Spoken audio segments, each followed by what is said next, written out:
Assalamualaikum warahmatullahi wabarakatuh. Alhamdulillah wassalatu wassalamu ala Rasulillah wa ala alihi wa sahbihi wa man wala, la haula wala quwata illa billah, amma ba'd.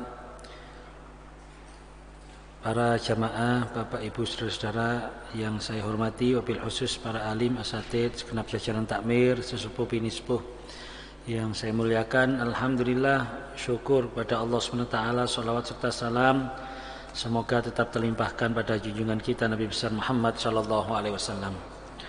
Bapak Ibu jamaah rahimakumullah, alhamdulillah pada malam hari ini kita oleh Allah SWT masih diberikan kemampuan sekaligus kesempatan untuk melaksanakan ibadah salat maghrib berjamaah, sekaligus kita teruskan dengan kajian Thalabul Ilm yang tidak lain harapan kita semoga dari majelis ilmu ini kita mendapatkan ilmu yang manfaat, ilmu yang bisa kita gunakan sebagai media untuk mendekatkan diri kita kepada Allah SWT, menyempurnakan ibadah kita, dan ujung-ujungnya kita mendapatkan ridha Allah SWT dunia dan akhirat. Amin ya rabbal alamin. Bapak Ibu jamaah rahimakumullah, alhamdulillahirabbil alamin merupakan kalimat yang sudah semestinya kita ucapkan setiap saat dalam berbagai macam situasi dan kondisi sebagai ungkapan rasa syukur kita kepada Allah Subhanahu wa taala. Kenapa kita harus memperbanyak memuji Allah Subhanahu wa taala, bersyukur kepada Allah Subhanahu wa taala? Karena setiap saat, kapanpun, dimanapun, kita selalu menikmati, menggunakan, memanfaatkan anugerah Allah SWT. Kita dalam hidup ini tidak mungkin lepas dari yang namanya nikmat Allah Subhanahu wa taala. Bahkan Allah SWT menegaskan wa in ta'uddu nikmatallahi la tuhsuha. Kalau kita mau menghitung nikmatnya Allah, maka tidak akan terhitung atau tidak sampai. Ya, logikanya dari mana kita bisa menghitung nikmatnya Allah kalau kita sendiri tidak bisa atau tidak pernah bisa menghitung berapa jumlah rambut kita, dan rambut salah satu dari nikmatnya Allah. Berapa kali kita menarik nafas kita dan menghembuskan nafas kita, itu juga nikmatnya Allah, dan itu tak terhitung, dan lain-lain sebagainya. Tapi di antara nikmat-nikmat yang diberikan oleh Allah SWT kepada kita, khususnya kita umat Islam, orang-orang yang beriman, nikmat yang paling besar yang tidak ada bandingannya adalah nikmat iman dan Islam. Alhamdulillahirabbil alamin, kita diberi nikmat iman dan Islam. Yang sampai digambarkan oleh para ulama, seandainya selama hidup ini kita tidak pernah merasakan yang namanya nikmat enak sekalipun, sedikit pun, asalkan kita masih diberi ini iman dan Islam, maka kita tetap wajib bersyukur kepada Allah Subhanahu wa taala. Karena nikmat iman Islam ini luar biasa, membawa kebaikan bukan saja di dunia, terlebih di akhirat. Dengan nikmat berupa iman dan Islam yang diberikan kepada kita oleh Allah Subhanahu wa taala, yang kalau nikmat ini kita bawa sampai mati, maka ada jaminan bahwa kita akan masuk surganya Allah Subhanahu wa taala.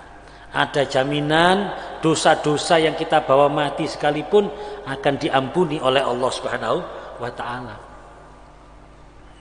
Mboten usah khawatir.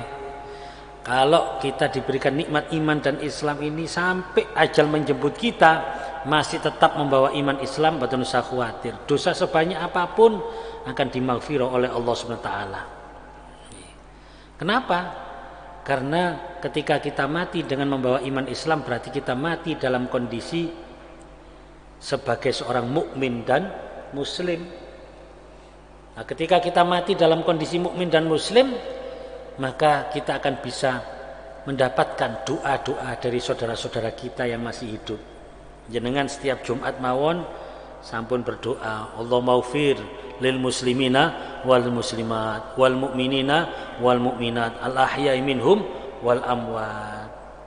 dan doa itu wajib. Itu namanya rukunnya khutbah. Jadi kalau ada orang khutbah kok tidak membaca doa ini, tidak mendoakan orang-orang mukmin muslim, maka khutbahnya tidak sah. Khutbahnya tidak sah, Jumatnya tidak sah. Karena dua khutbah ini menggantikan 2 rakaatnya sholat duhur. Tidak sah itu.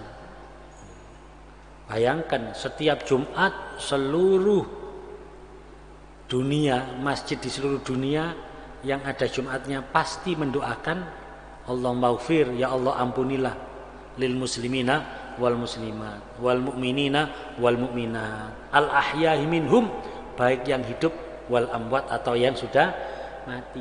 Didoakan oleh seluruh dunia ini. Ya. Imam khotib seluruh dunia pasti mendoakan itu. Dan saat itu orang-orang yang mendapatkan ampunan dari Allah SWT otomatis dosanya dikurangi. Ya seberapa banyak itu haknya Allah Subhanahu wa taala. Tapi itulah keuntungan orang mukmin, keuntungan orang muslim. Ya. Dan dengan keimanan kita, seluruh kebaikan yang kita lakukan itu bernilai ibadah. Man amila solihan min dzakarin au unsa, barang siapa yang melakukan kebaikan, berbuat baik, laki-laki maupun perempuan, wa huwa mukmin, asalkan dia iman, maka itu menjadi ibadah. Falanuhyiyannahu hayatan thayyibah wa narjum ajran bi ahsani ma kanu ya'malun. Allah akan memberikan pahala, Allah akan memberikan kebaikan dari kebaikan atau amal soleh yang dilakukan dilandasi dengan iman tadi, kebaikan di dunia, hayatan thayyibah, hidup yang baik, dan juga di akhirat besok akan mendapatkan yang namanya pahala untuk mendapatkan surganya Allah Subhanahu wa taala. Dan masih banyak lagi tentang keimanan-keimanan itu. Oleh sebab itu, kula kali panjenengan harus mensyukuri nikmat Allah SWT berupa iman dan Islam ini. Alhamdulillah alladzi an'ama alaina wa hadana ala dinil Islam. Alhamdulillahilladzi an'ama alaina bil imani wal Islam. Lah sekaligus dengan iman dan Islam ini, dengan iman dan Islam ini, maka kula kali panjenengan dijadikan oleh Allah SWT di antara kita menjadi bersaudara. Di antara kita menjadi bersaudara. Innamal mu'minuna ikhwah. Sesungguhnya orang-orang mukmin ini adalah bersaudara. Fa aslihu baina akhwaikum, maka senantiasa perbaikilah, jagalah persaudaraan sesama mukmin ini. Niki penting karena di saat ini umat Islam Indonesia terutama kita bisa merasakan, umumnya umat Islam di seluruh dunia itu mudah sekali diadu domba. Kita merasakan bagaimana kita yang sudah dipersaudarakan oleh Allah dengan keimanan tersebut, kadang-kadang dengan berbagai macam perbedaan, yang sebenarnya perbedaan itu bukan prinsip tapi dijadikan sebuah, dibesar-besarkan, akhirnya kadang-kadang perbedaan yang dilatar belakangi berbagai macam kepentingan tersebut melupakan atau menurunkan ya, kualitas keimanan kita.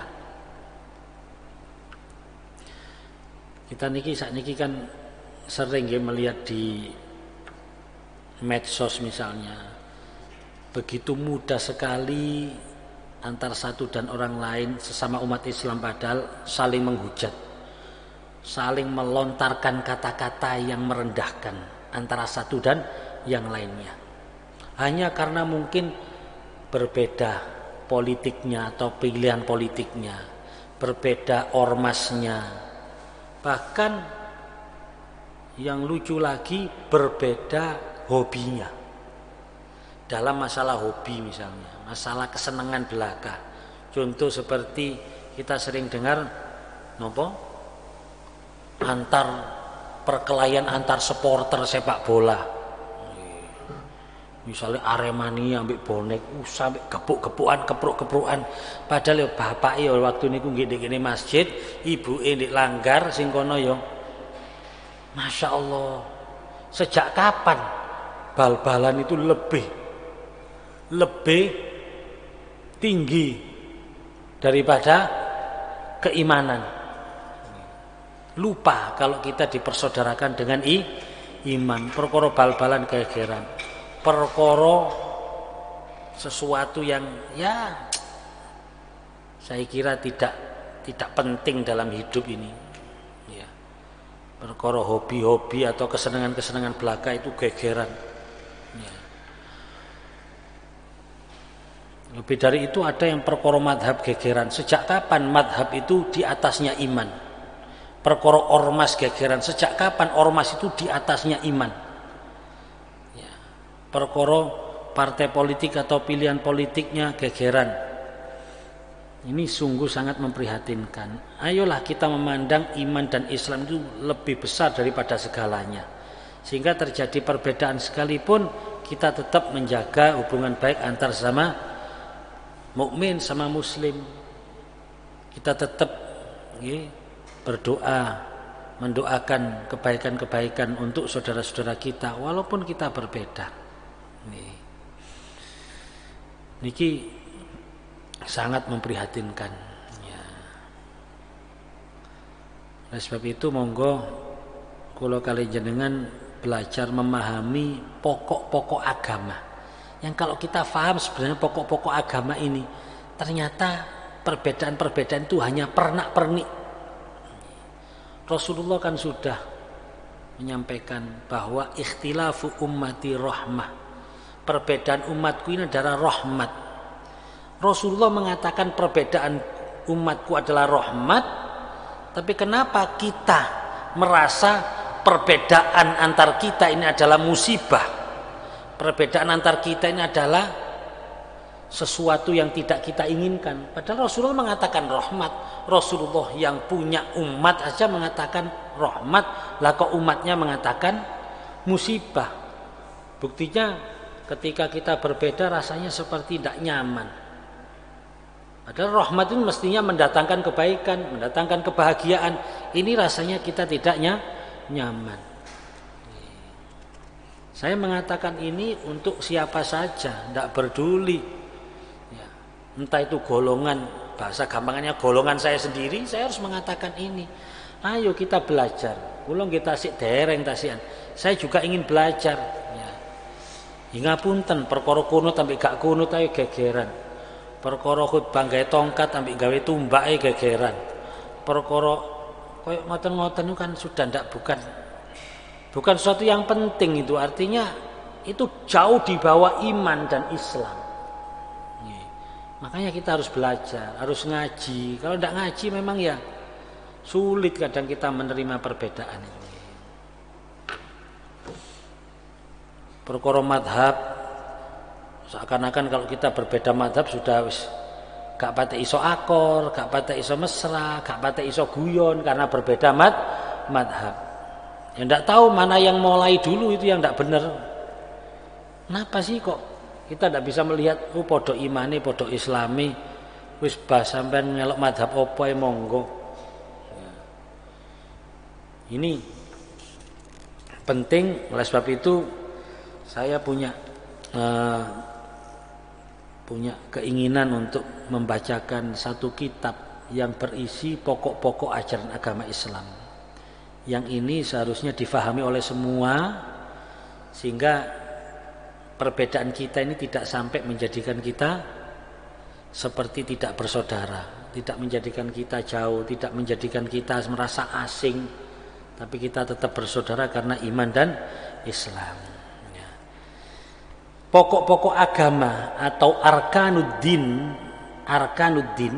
rukun-rukunnya agama itu ada 3. Yang ini terkandung di dalam sebuah hadis yang sangat familiar sebenarnya hadis ini, dan hadis ini diriwayatkan oleh Imam Muslim fi sahihihi, di dalam kitab sahihnya. Artinya hadis ini tidak perlu kita perdebatkan antara sahih apa dhaif, sudah tidak usah diperdebatkan. Ini rawahu Muslim, riwayat Imam Muslim. Ya. Dalam hadis ini disebutkan ada 3 arkanuddin, 3 pokok agama yang ya bahasanya di dalam kitab ini satu hadis terus diterangkan menjadi satu kitab ini. Ini dari satu hadis ini diterangkan dengan terperinci dengan bahasa yang mudah untuk supaya umat Islam itu memahami yang namanya rukun agama. Ya. Yang di sini disebutkan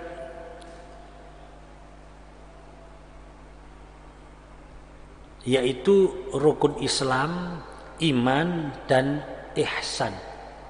Ya. Dan hadis yang menyampaikan konsep iman, Islam, dan ihsan tersebut disebut hadis Jibril. Hadis Jibril. Karena peristiwa ini adalah ketika Rasulullah SAW berkumpul dengan beberapa sahabat beliau radhiyallahu anhum, malaikat Jibril datang. Kemudian malaikat Jibril bertanya tentang iman, Islam, dan ihsan, dan dijawab oleh Rasulullah SAW. Yang ini menjadi pelajaran bagi seluruh umat Islam, karena dari sahabat-sahabat yang mendengarkan disampaikan kepada kita sampai saat ini kita bisa mempelajarinya. Saya bacakan hadis tersebut. An Umar bin Al-Khattab radhiyallahu anhu. Qala, dari sahabat Umar bin Al-Khattab radhiyallahu an, beliau berkata, bainama nahnu julusun inda Rasulillah sallallahu alaihi wasallam data yaumin. Ketika kami julusun duduk inda Rasulillah, bersama Rasulullah, data yaumin, di satu hari, iltala'a alaina rajulun, tiba-tiba muncul seorang laki-laki. Digambarkan oleh sahabat Umar bin Al-Khattab radhiyallahu an, syadidu bayadith thiyab, pakaiannya putih sekali. Syadidu sawadis syar, rambutnya hitam sekali. La yura alaihi asarus safar, tidak nampak pada laki-laki tersebut bekas-bekas bepergian. Itu gambarannya, ini orang laki-laki yang rapi. Tiang mantun bepergian kan nggih, jenengan semerapi ambek ya napa sih, mari lunga niki lungset kabeh, tanu penampilane rada lusu, niki mboten, rapi, bersih. Dan ini tidak seperti orang jauh, ini kok bersih, api, tidak nampak bahwa ini adalah musafir. Tetapi anehnya wala ya'rifuhu minna ahadun, tidak seorang pun di antara kita yang mengenal, tidak satu pun di antara kita yang mengenal orang ini. Hatta jalasa ilan Nabi sallallahu alaihi wasallam, sampai laki-laki ini duduk di hadapan Rasulullah sallallahu alaihi wasallam. Fa asnada rukbatayhi ila rukbatayhi, laki-laki ini duduknya begitu dekat dengan Rasulullah sampai digambarkan lututnya menyentuh lutut Rasulullah. Wah, berarti dekat ini. Wa wada'a kaffai ala fakhidai, kemudian dia duduk dengan sopan, dengan rapi, meletakkan tangan, telapak tangannya di atas napa niki namanya, pahanya, nggih. Berarti ini duduknya sopan, dekat dengan Rasulullah. Waqala, kemudian laki-laki ini bertanya, ya Muhammad, wahai Muhammad, akhbirni anil Islam, kabarkan kepadaku, ceritakan kepadaku, sampaikan kepadaku tentang Islam. Faqala Rasulullah sallallahu alaihi wasallam, Rasulullah sallallahu alaihi wasallam menjawab, al-Islam an tashhada an la ilaha illallah. Islam itu adalah ketika engkau bersyahadat bahwa sungguhnya tiada ilah kecuali Allah, wa anna Muhammadar Rasulullah, dan sungguhnya Muhammad adalah utusan Allah, wa tuqimas shalah, dan engkau mendirikan salat, wa tu'tiyaz zakah, dan engkau menunaikan zakat, wa tasuma Ramadan, dan engkau melaksanakan puasa Ramadan, wa tahujjal bait in istata'ta ilaihi sabila, dan engkau melaksanakan haji jika engkau mampu. Qala, maka laki-laki itu berkata, sodakta, benar engkau, benar sampean. Fa'ajibna, maka para sahabat heran. Fa'ajibna lahu, pertanyaan ngetes. Sopo ki ngetes Rasulullah? Tapi Rasulullah kenal. Para sahabat masih bingung. Iki takon dijawab bener sampean, kok metesek men metuwek menang Rasulullah, kok membenar-benarkan ngetes Rasulullah ini. Qala, kemudian berkata lagi, fa akhbirni anil iman. Kemudian kabarkan aku, ceritakan aku, sampaikan aku tentang iman. Qala, maka Rasulullah SAW menjawab, antu'mina billah, engkau beriman kepada Allah, wa malaikatihi, dan malaikat Allah, wa kutubihi, dan kitab-kitab Allah, wa rusulihi, dan rasul-rasul Allah, wal yaumil akhir, dan hari kiamat, wa tu'mina bil qadari khairihi wa syarrih, dan engkau percaya dengan qadarnya Allah, dengan takdirnya Allah, baik yang takdir baik maupun takdir yang tidak baik. Qala sodakta, kemudian orang ini menjawab lagi, laki-laki mengatakan benar engkau. Qala, diteruskan lagi, fa akhbirni anil ihsan, sampaikan kepadaku tentang ihsan. Qala, maka Rasulullah menjawab, anta budallah ka'annaka tarah, ketika engkau beribadah kepada Allah seakan-akan engkau melihat Allah. Fa illam takun tarah, kalau engkau tidak merasakan melihat Allah, fa innahu yarak, rasakan bahwa Allah melihat engkau. Qala fa akhbirni anis saah, kemudian Rasulullah ditanya lagi oleh laki-laki tersebut, coba kabarkan aku tentang as-saah, hari kiamat. Qala, Rasulullah menjawab, mal mas'ul anha bi'a'lama minas sa'il, bukankah yang tanya lebih tahu daripada yang ditanya? Berarti Rasulullah kenal kan ini ya? Rasulullah kenal. Sing takon lak luwih ngerti ya timbang sing ditakoni. Jawabnya Rasulullah gitu kalau ditanya tentang sa'a ini. Qala, kemudian ditanya lagi, fa akhbirni an amaratiha. Kalau gitu coba ceritakan tentang tanda-tandanya kiamat saja. Qala, maka Rasulullah SAW menjawab, antalidal amatu robbataha, tandanya kiamat atau tandanya hari akhir ketika seorang ibu melahirkan tuannya. Seorang ibu melahirkan tuannya, melahirkan juragannya. Nanti pembahasan lebih panjang mungkin, kan ini diperinci nanti semuanya nggih. Dari mulai rukun Islam, iman, ihsan, sampai masalah hari kiamat nanti dalam kitab ini akan dibahas. Insya Allah kalau ngaji kita 2 bulan sekali, insya Allah 7 tahun setengah khatam insya Allah ini. Nggih wis sak khatam-khatame nggih mboten napa. Ngajine arang-arang nggawa kitab nggih. Kula ya jaken gak kepin nggawa kitab tapi nggih ya bismillah wis nggih sak nutut-nututi nggih. Jadi yang disebut orang tua atau ibu melahirkan tuannya. Banyak ibu-ibu ini setelah tua menjadi pembantunya anaknya. Jadi sing dilahirno iki calon juragane ibuke, orang tuanya dikongkon ngemong anake. Bu, mboten nate ngaos sakniki nggih, momong putu, bapak ing lencer, bapak ibuke. Jadi bapak ibu ya dimong, mari ngono duwe anak, duwe putu ya melok dimong pisan. Pun mungkin mawon bahasa niku nggih. Wa antarul khufatal uratal alata ri'asyan yatatawaluna fil bunyan. Engkau akan melihat seorang yang miskin, seorang yang telanjang kaki, telanjang badan, maksud bukan telanjang dada. Tapi mereka yatatawaluna fil bunyan, mereka berlomba-lomba untuk meninggikan bangunan. Niki mungkin keterangannya lebih jelasnya nggih. Intine akeh wong melarat tapi gawayane kaya wong sugih. Ya ngoten niku ya napa pun jangan terjemahkan dhewe nggih. Ketokane sugih padahal melarat. Nggih. Bangga. Dompet niku kartu kredit kabeh. Berarti kan utang tok niku, kartu utang. Tinggal gesek utange ya akeh.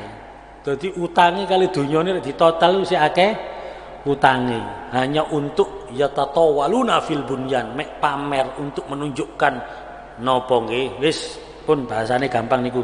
Summa intalaqo. Kemudian setelah pertanyaan itu kemudian orang itu menghilang. Pergi, menghilang. Falabistu malian. Para sahabat terdiam semuanya, tidak ada yang berbicara. Semuanya penasaran. Summa qala, kemudian berkata Rasulullah SAW kepada sahabat Umar, "Ya Umar, wahai Umar, atadri manis sa'il? Kamu tahu enggak siapa yang tadi bertanya?" Qultu, maka sahabat Umar radhiyallahu an menjawab, "Allahu wa rasulu a'lam." Allah dan Rasulnya lah yang lebih tahu. Qala, maka Rasulullah menjawab, "Fa innahu Jibril." Yang barusan datang itu malaikat Jibril. "Atakum yu'allimukum dinakum." Malaikat Jibril datang kepada kita semuanya untuk mengajarkan agama kalian, untuk mengajarkan prinsip-prinsip agama. Rawahu Muslim. Hadis ini diriwayatkan oleh Imam Muslim. Maka i'lam, ketahuilah anna hadzal hadis, bahwa hadis ini kamastamala ala arkaniddin as-salasa, memuat 3 prinsip-prinsip agama. Wahya, yaitu al-Islam wal iman wal ihsan. Faqad tadammana aidan anwa'al ulumi salasa. Maka otomatis kalau ada 3 prinsip agama, sebenarnya juga mengandung 3 ilmu penting, ilmu dasar agama yang melandasi pelaksanaan 3 prinsip agama tersebut. Fal awal, yang pertama, untuk melandasi pelaksanaan rukun Islam dibutuhkan ilmu fikih, ilmu fikih, ilmu syariat. Wa huwa, ilmu fikih adalah al ilmu bil ahkami syariati syar'iyatil amaliyati, yaitu ilmu yang mencakup hukum-hukum syariat yang dilaksanakan, syariat yang yang dilaksanakan, allati faradallahul qiyam biha, yang diwajibkan oleh Allah SWT untuk melaksanakannya, alal muslimin wal muslimat, atas orang-orang Islam laki-laki maupun perempuan. Jadi ilmu fikih. Wasani, yang kedua, ilmu tauhid. Ilmu tauhid ini untuk melandasi pelaksanaan arkanul iman, rukun iman. Ilmu tauhid ilmu apa? Wahuma yajibu i'tiqaduhu alal mukallaf minal ilahiyat wan nabawiyat was sam'iyat. Ilmu yang wajib diiktikoti, ilmu akidah yang wajib diyakini oleh setiap orang yang mukallaf. Jelasnya tentang ketuhanan dan kenabian, serta tentang hal-hal yang bersifat keimanan yang lain. Wasalis, yang ketiga, yaitu untuk melandasi pelaksanaan al-ihsan dibutuhkan ilmu tasawuf. Apa ilmu tasawuf itu?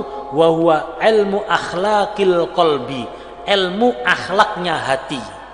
Ilmu akhlaknya hati. Allati yajibu alal abdi, yang wajib bagi seorang hamba, ayatahalla biha minal munjiyat, untuk menghiasi dirinya, menghiasi hatinya dengan sifat-sifat yang menyelamatkan.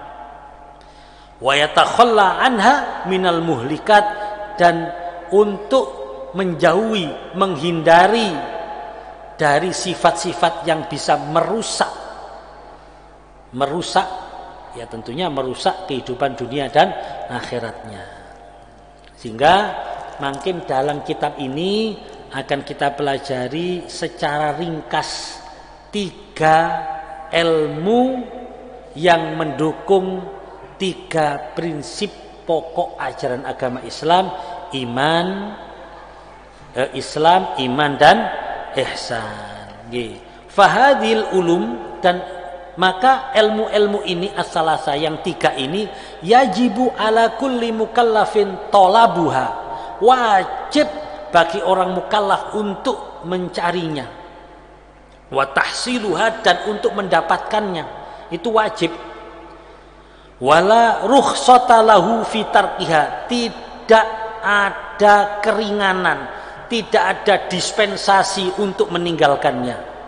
Faqad qala sallallahu alaihi wasallam, maka bersabdalah Rasulullah sallallahu alaihi wasallam wa alihi wasahbihi, utlubul ilma walau bisin, carilah ilmu walaupun di negeri Cina. Fa inna talabal ilmi faridatun ala kulli muslimin, karena sesungguhnya mencari ilmu itu adalah wajib bagi setiap orang Islam. Rawahu Ibnu Abdul Bar. Milo kita niki wajib mencari ilmu nggih, wajib mencari ilmu. Walaupun ilmu yang kita dapatkan, yang kita fahami itu belum bisa kita laksanakan, tidak masalah. Ada pemahaman yang mungkin perlu segera kita benahi. Ngeten. Kula tanglet jenengan nggih, pemahaman umum. Orang mengerti, tahu, punya ilmunya, tidak dilaksanakan.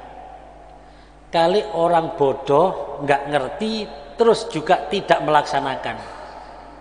Sama-sama tidak melaksanakan, yang satu ngerti ilmunya, yang satu bodoh atau nggak ngerti. Ini dosanya yang paling besar yang mana ini? Yang ngerti nggih. Niku konsep nggih. Ngoten nggih. Kenapa kok yang ngerti? Oke. Nggih. Niki sudah umum nggih. Mari kita robah. Ayo kita berpikir objektif nggih. Ngerti gak dilakoni, ambek bodoh gak dilakoni. Oh, dosane luwih gede sing ngerti gak dilakoni. Kata siapa nih? Belum tentu, tidak semua kasus. Mungkin ada kasus itu ada, tapi sangat kecil. Tapi pada umumnya salah niku. Niku salah. Kenapa kok salah? Sekarang kan berarti kan ini secara umum nggih. Ngerti gak dilakoni. Bodoh gak ngerti gak dilakoni. Berarti ada kesamaan di mana? Gak ngelakoni. Podo-podo gak ngelakoni nggih. Sama. Terus ini ngerti sama bodoh. Kok iso? Kok apian sing bodoh timbangan sing ngerti? Podo-podo gak ngelakoni. Berarti di sini kalau diteruskan, oh, al jahlu khairun minal ilmi. Bodoh lebih baik daripada ilmu. Loh iya kan? Wong podo gak nglakoni ini, tapi bodoh kok luwih enak timbangane pinter. Rek ngono ayo bodoh bareng ae wis. Ini pemahaman yang keliru. Yang jelas al ilmu khairun minal jahli, itu pasti. Ilmu lebih baik daripada bodoh. Sehingga masih tak podo-podo gak nglakoni, sing luwih apik sing ngerti timbangane sing gak ngerti. Kenapa? Rahasianya di sini. Rek jenengan berilmu. Kula kan nggih ngaji nggih. Saya ngaji, misalnya masalah fikih. Dalam hukum fikih itu ada banyak yang tidak kita ketahui. Misalnya tentang jual beli, contoh. Jual beli itu kalau dalam Islam, kalian jual beli itu harus ada antarodin, harus ada saling ridho, saling puas. Lah saling puas itu merupakan, karena puas itu ada di dalam hati, berarti sifatnya khofiyun, sifatnya rahasia. Sehingga untuk menunjukkan saling puas harus ada akad. Tak dol ya, tak tuku. Atau boleh dibalik, tak tuku ya, ya tak dol. Harus ada. Itu pun ternyata belum cukup. Kalau kita belajar ilmu fikih, qaul asoh, qaul atau pendapat yang paling hati-hati, yang paling baik. Dalam ucapan akad itu harus ada yang namanya penyebutan mabik, barang yang dijual atau barang dagangannya apa yang dipakai transaksi, dan harus ada saman, berapa harganya. Jadi harus menyebut, tak dol kacamata iki 10.000. Oh iya tak tuku. Itu baru sah. Tapi kalau hanya sekedar tak dol ya atau tak tuku ya tak dol. Belum itu. Karena belum tidak diakatkan. Ini barang yang mana? Harganya berapa? Kok barang dijoko? Lho duduk iku. Jadi harus ada akad. Ini kalau kita mau mengkaji tentang ilmu fikih, ilmu muamalat, ilmu di dalam kitabul buyu tentang bagaimana jual beli secara Islam. Boleh akad jual beli ini boleh dibalik. Ya, mungkin diawali dari yang jual dulu, boleh. Tak dol kacamata iki 10.000 nang sampean. Yo tak tuku. Atau dari yang membeli itu juga boleh diawali. Cak kacamata iki tak tuku 10.000 yo. Yo. Jadi sudah. Boleh yang akad yang jual dulu baru yang beli, boleh yang beli dulu baru yang jual. Asalkan syaratnya yang akad dulu harus menyebut mabik, nama barangnya, dan saman serta harganya. Yang menjawab cukup dengan kata yo, naam, sudah selesai. Tuh. Kila kalau dalam ilmu fikih kalau ada kila itu berarti kata pasif, dikatakan. Ya. Jadi apa? Subjeknya? Subjeknya tidak disebutkan. Itu menunjukkan bahwa ini adalah pendapat dhaif, pendapat yang lemah. Kila boleh kalau jual beli itu sesuatu yang ringan, sesuatu yang sering sebagai kebutuhan yang sehari, kayak tuku jajan, tuku weci, tuku onde-onde, tuku roti, mosok kate akad seperti itu. Wis meneng-menengan gak apa uncalno duwike jokoken gak apa-apa. Itu tapi qaul dhaif, tapi qaul asoh, qaul atau pendapat yang paling benar, yang paling hati-hati, seluruh akad jual beli itu harus ada akadnya.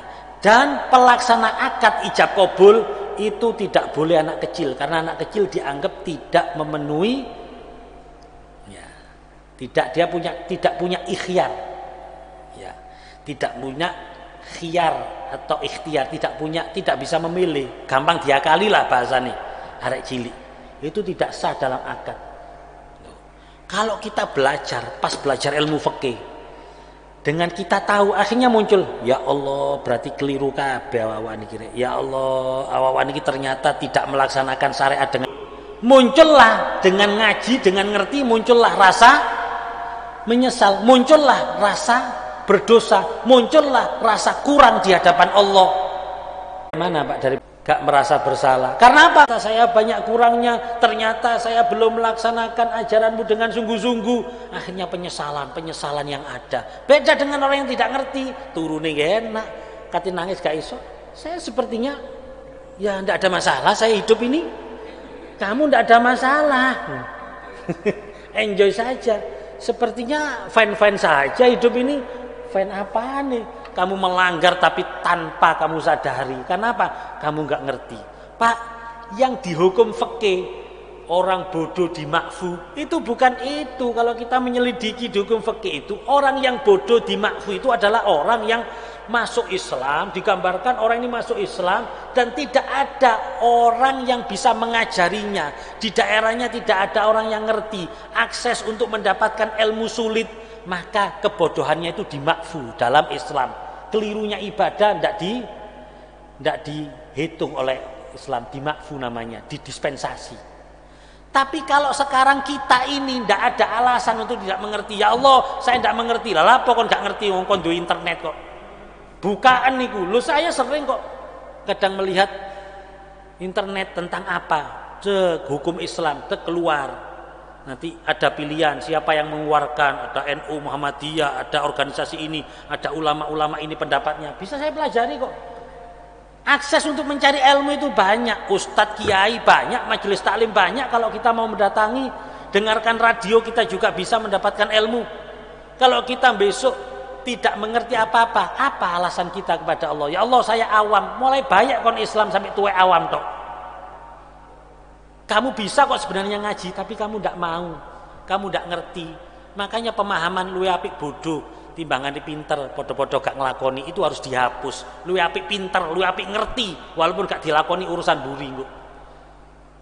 Yang penting kalau tidak dilakoni kan pertama menyesal. Dari menyesal, kalau Allah welas sebelum mati kita dikasih hidayah dan taufik, kekuatan untuk melaksanakan, kita bisa melaksanakan, aman sudah. Makanya jangan awam, Pak, jangan mau awam dengan agama, jangan mau tidak mengerti dengan agama. Sehingga kalau bermaksud membahas ini akan diperinci, Pak. Rukun Islam juga diperinci tentang bagaimana syahadat itu. Kita harus tahu, jangan-jangan syahadat kita keliru. Nah, kita koreksi bersama-sama. Barangkali niki saged manfaat pembahasan ini nggih, saged menjadikan kita orang yang mengerti tentang prinsip agama, mengerti tentang konsep dasar agama, sehingga besok di hadapan Allah Subhanahu wa taala kita bisa mendapatkan pertolongan Allah karena kita berusaha untuk memahami, mengerti tentang ajaran-ajaran agama. Setuju Pak nggih? Paraan kate gak setuju nggih. Mung karek ngrungokno tok ya. Nggih. Mari sekarang kita bahas mulai Islam, iman dan ihsan. Nggih. Iki ketokane cilik ngeten rada lumayan terperinci. Ya. Kalau perlu ada sesi tanya jawab, ayo kita berdiskusi tentang apa konsep-konsep ajaran agama Islam biar wawasan kita benar-benar mumpuni, benar-benar bisa kita gunakan untuk menyempurnakan ibadah kita. Bismillahirrahmanirrahim. Kita akan membahas tentang Islam. Al-Islam yang pertama. Islam huwa adalah maknanya imtisalu. Al-imtisalu wal inqiyadu lima ja'a bihi sallallahu alaihi wasallam minal ahkamis syar'iyyah. Islam adalah mengikuti, patuh, sekaligus yakin dengan apa yang dibawa oleh Rasulullah SAW. Jelasnya minal ahkami syar'iyyah, dari hukum-hukum syariat. Wahwa, yaitu al-ahkamus syar'iyyah adalah ad-dinul makbul. Al-Islam adalah ad-dinul makbul indallah, agama yang diterima oleh Allah Subhanahu wa taala. Alladzi ikhtarahu li ibadihi, yang dipilihkan oleh Allah Subhanahu wa taala untuk hamba-hambanya. Walam yartadi dinan siwahu, dan Allah tidak ridho dengan agama selain agama Islam. Qala Allah Ta'ala, Allah Subhanahu wa taala berfirman dalam Quran surat Ali Imran, innad dina indallahil Islam. Dalam Quran surat Ali Imran yang lain tadi ayat 19, sekarang ayat 85, wa may yabtaghi ghairal islami dinan falyuqbala minhu wa huwa fil akhirati minal khasirin. Wa qala jalla wa ala, juga disebutkan dalam ayat yang lain dalam Quran surat Al-Maidah ayat 3, al-yauma akmaltu lakum dinakum wa atmamtu alaikum nikmati wa raditu lakumul islam madina. Ini dasar-dasar firman Allah SWT tentang agama Islam. Sehingga kita harus yakin dengan kebenaran ajaran agama Islam. Sampun kit Pak gini. Ini pembukaan Pak nggih. Panjenengan bisa memperoleh kitab ini, tapi kitab ini memang tidak diperjualkan umum, gini harus pesan. Jadi kitab ini dari Madinah nih Pak, dari seorang ulama Madinah yang sampai sekarang masih hidup beliau. Jadi seorang alim al-alama Syed Zain bin Ibrahim bin Smith. Ya, beliau adalah ulama di kota Madinah. Kalau terjemahannya mboten wonten niki, sementara ini tidak ada terjemahannya. Barangkali jenengan kepingin kitab ini tidak apa-apa ya, sambil menyimak, nggih, sambil menyimak ada dasar-dasarnya, ada hadis-hadisnya, nggih, barangkali bisa untuk referensi panjenengan untuk belajar, nggih. Kalau memang sepakat monggo nanti bisa saya pesankan, nggih. Jenengan nanti pesan sendiri, nggih, bayar sendiri. Kalau cek gak diarani dodolan kitab, nggih. Jadi monggo ini kalau untuk referensi monggo. Nggih. Saya kira mungkin sementara itu insyaallah, nggih, pertemuan kita ke depan akan membahas tentang Arkanuddin, prinsip-prinsip pokok ajaran agama Islam. Semoga Allah SWT memberikan kita kemudahan dan kelancaran, keistiqomahan, sekaligus semoga Allah benar-benar memberikan kita kefahaman tentang prinsip-prinsip ajaran agama Islam, sehingga kita benar-benar bisa melaksanakan ajaran agama Islam sesuai dengan apa yang diajarkan, sesuai dengan apa yang dicontohkan oleh junjungan kita Nabi besar Muhammad SAW. Amin ya rabbal alamin. Makaten yang bisa saya sampaikan semoga bermanfaat, kurang lebihnya saya mohon maaf yang sebesar-besarnya. Wallahu a'lam bishawab. Alafu minkum. Subhanakallahumma hamdika asyhadu an la ilaha illa anta astaghfiruka wa atubu ilaik. Subhanakallahumma hamdika asyhadu an la ilaha illa anta astaghfiruka wa atubu ilaik. Subhanakallahumma hamdika asyhadu an la ilaha illa anta astaghfiruka wa atubu ilaik. Assalamualaikum warahmatullahi wabarakatuh.